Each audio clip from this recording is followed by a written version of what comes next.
Ken writes to me and he says, Paul, it is my understanding that an open baffle loudspeaker gives a open and more realistic type of music presentation to that of a typical box loudspeaker, which is something I'm forever in search of.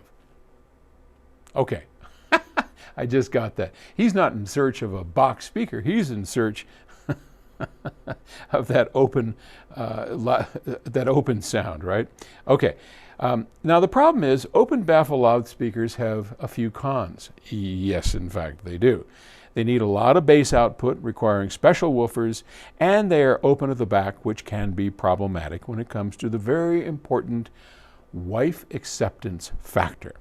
The only solution I can think of that can solve these very important problematic issues is a dipole speaker, and to a lesser extent, your new flagship Aspen FR30.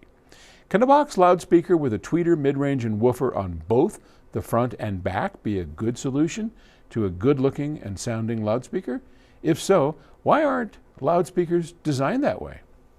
Well, they were in the past. I don't see many of them anymore. They are called bipoles. So a dipole is as you described, it's kind of like a open baffle speaker. So you have sound coming out of the front and the back, but from a single driver. So an open back driver or drivers on the back that are out of phase.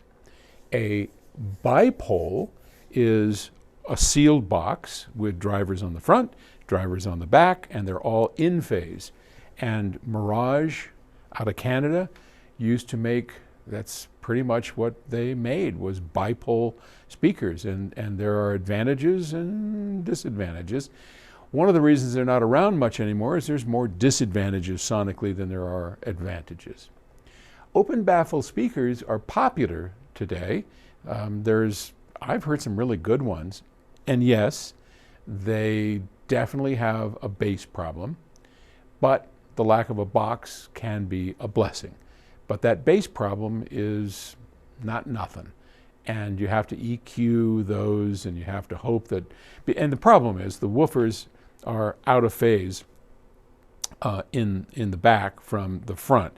And in any dipole speaker, your drivers are all out of phase front to back, but at lower or higher frequencies, it doesn't really matter as much because the wavelengths are pretty short.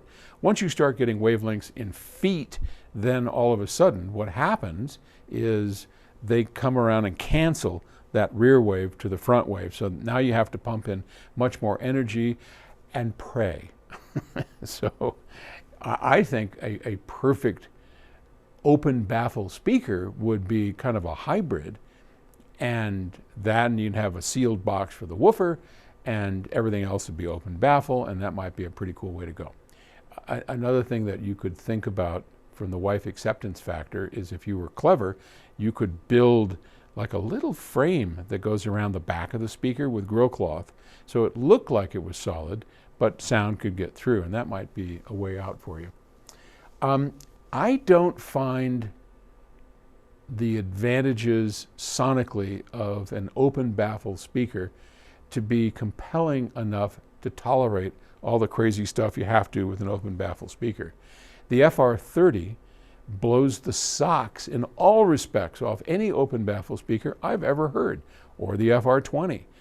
And that's because despite the fact that they're in a box, a sealed box, they are designed to have very broad coverage, very even dispersion, very even off-axis response. And that's all in the choice of drivers, the choice of crossover, the choice of the baffle that they sit on, et cetera, et cetera, et cetera.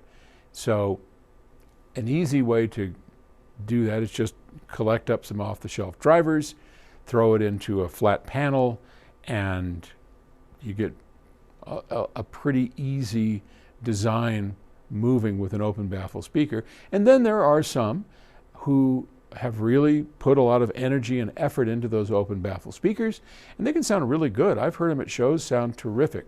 So I don't have a complete answer for you. I can tell you that for sure a sealed box speaker can sound as good or better than any open baffle speaker that I've ever heard, but it takes design chops, making your own drivers, etc., etc., etc. So I hope that helps. Okay.